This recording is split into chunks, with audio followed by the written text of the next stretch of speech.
guys, it's Imani with Not an Influencer, where I don't want to influence you or sell you anything, but I do want to inspire you.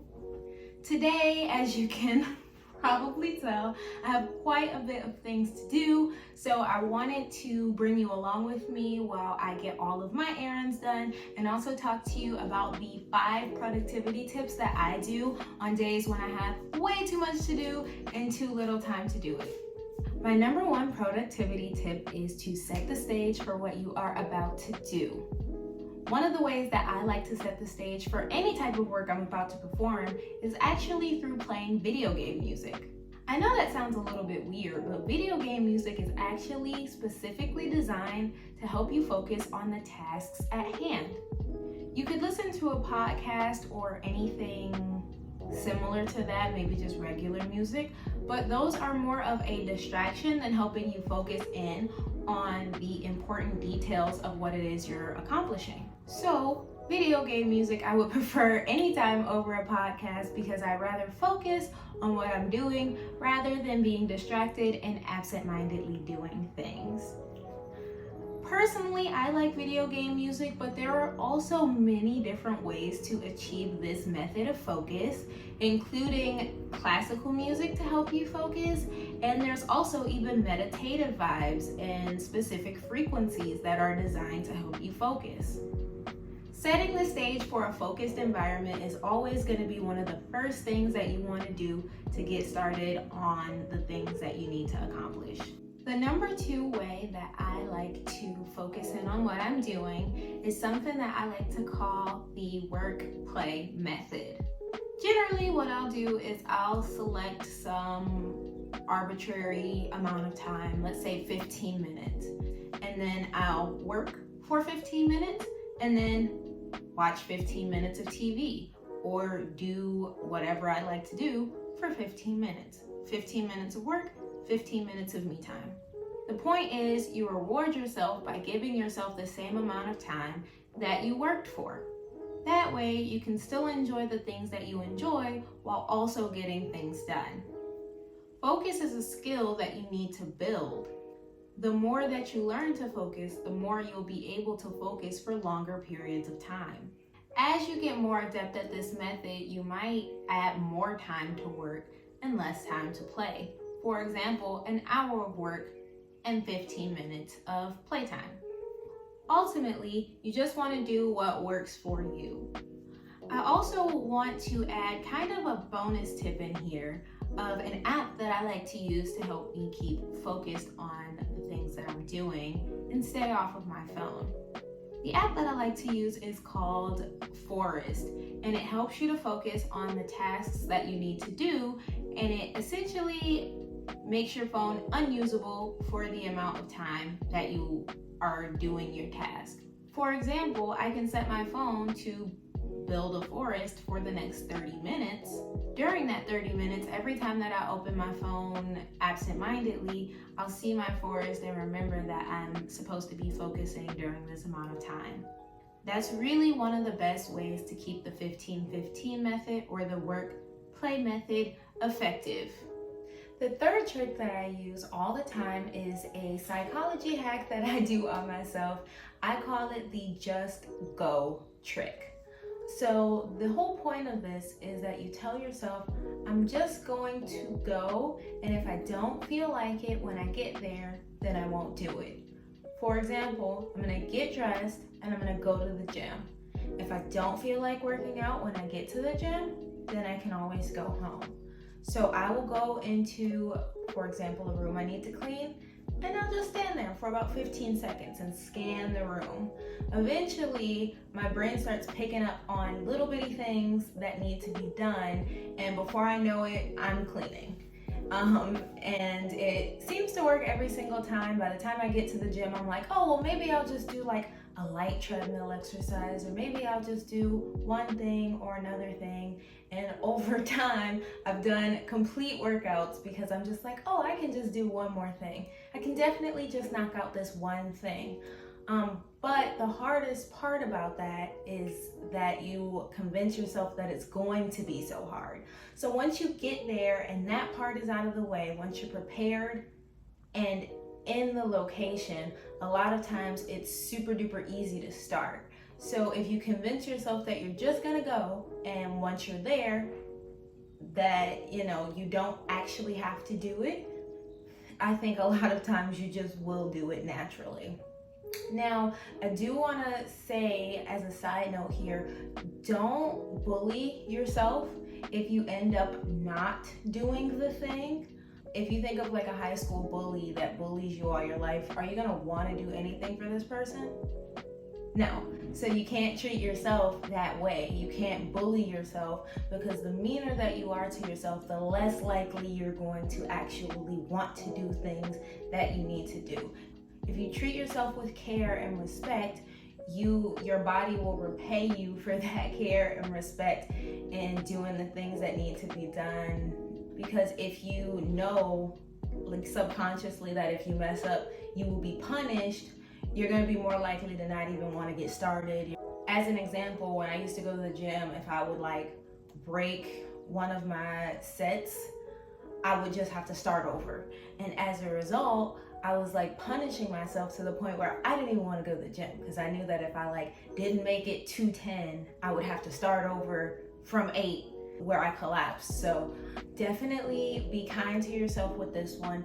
But if you tell yourself, hey, if I just go, I don't actually have to do it, a lot of times that takes the pressure off, and then you end up doing it anyway because it's not as scary or as bad as you actually think it is. A lot of time it's mental. My next tip is to improve the worst parts of whatever it is that you're working to avoid. For example, after my wrist surgery, I'm not sure if you can see this, I had surgery on my wrist. After I had my wrist surgery, I had a lot of trouble getting back into the gym because I obviously had wrist issues.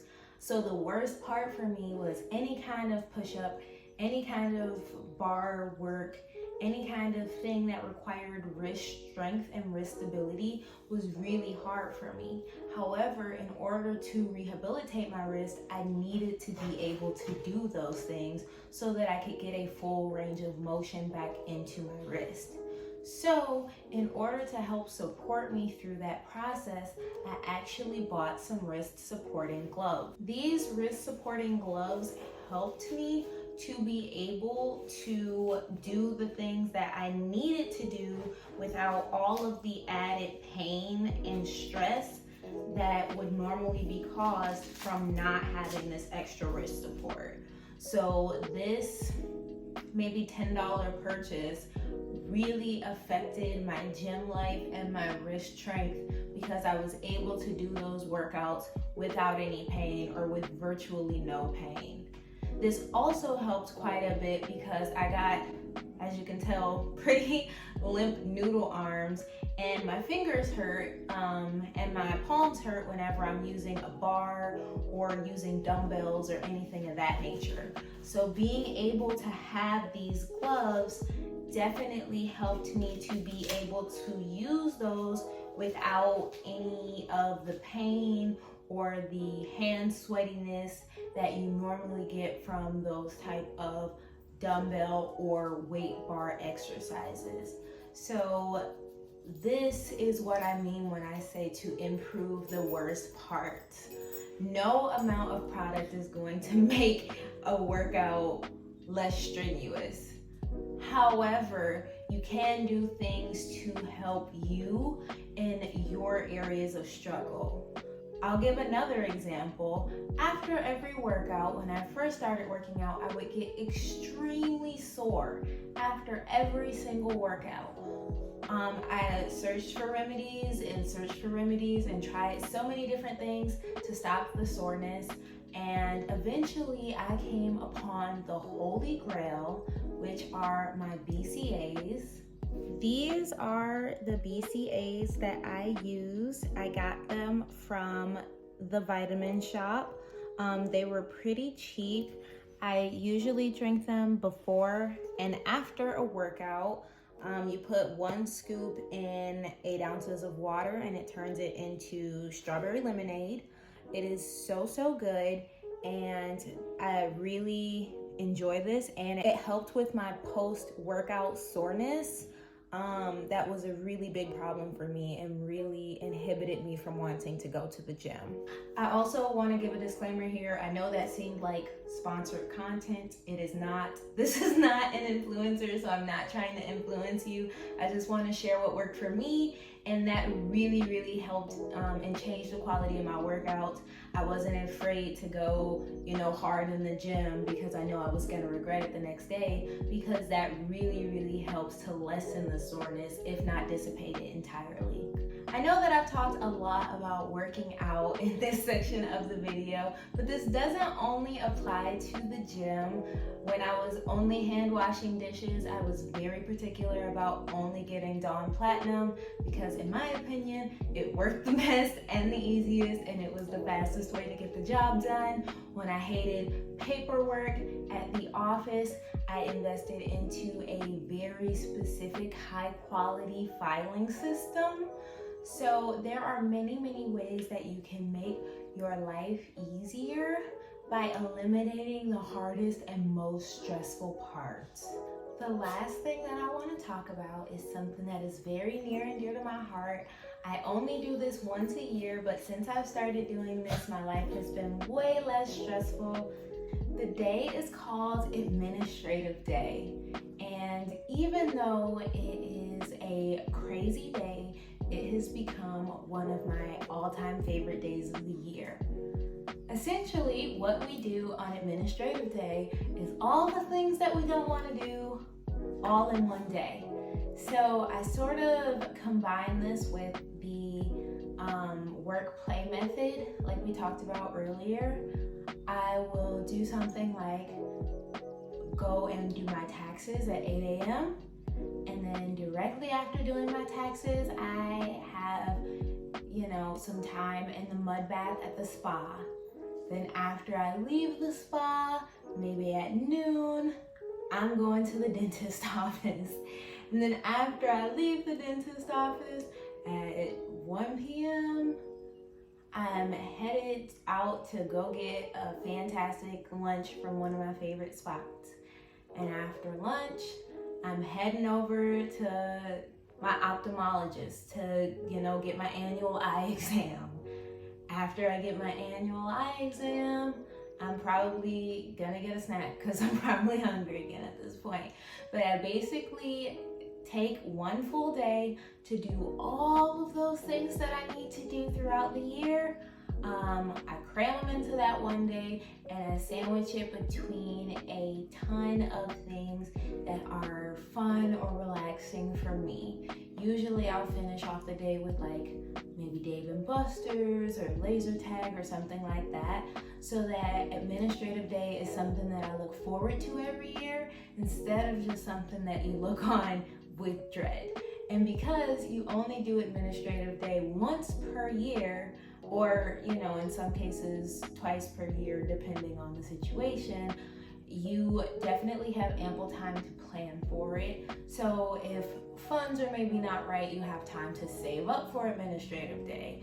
Or if you just really don't have the time in your schedule for that right now, you can plan this 4 months out when maybe the busy season isn't taking place at your job, or there's a specific day that you'll be able to get off. You can take that day off and make that your Administrative Day. This isn't something that happens frequently, so I really do try to make it a special experience for me. And then I know that me and my boyfriend would like to spend our Administrative Days differently. He might, for example, want to go to the gun range, where I might be more into painting with a twist. So you definitely want to make sure that this day is all about you and the things that you like, because if you combine it with a bunch of other people, you're going to end up doing things that wouldn't be your first choice to do. But you definitely want to make sure this is something that is relaxing and enjoyable for you, so that you'll look forward to doing it once every single year. You look forward to the day off. So definitely make a day out of your administrative tasks. If you run a business and you got to do your profit and loss sheet, this would be the perfect time to do that. Just take all of those little annoying administrative tasks that you need for running a healthy business or having a healthy career or just having yourself be healthy, take all of those tasks and sandwich them in between a bunch of things that you actually want to do. So those are my 5 tips to having a productive day or being more productive throughout your day. As you can see, there's a stark difference from how my house looks now to the start of the video because I implemented all of these tips today with the exception of administrative day. If you like any of the tips that I have given, or if you've tried them, please comment down below what your experience was. I would love to hear about how these tips have affected your life. Please don't forget to like, comment, and subscribe, and I will see you next week. Bye!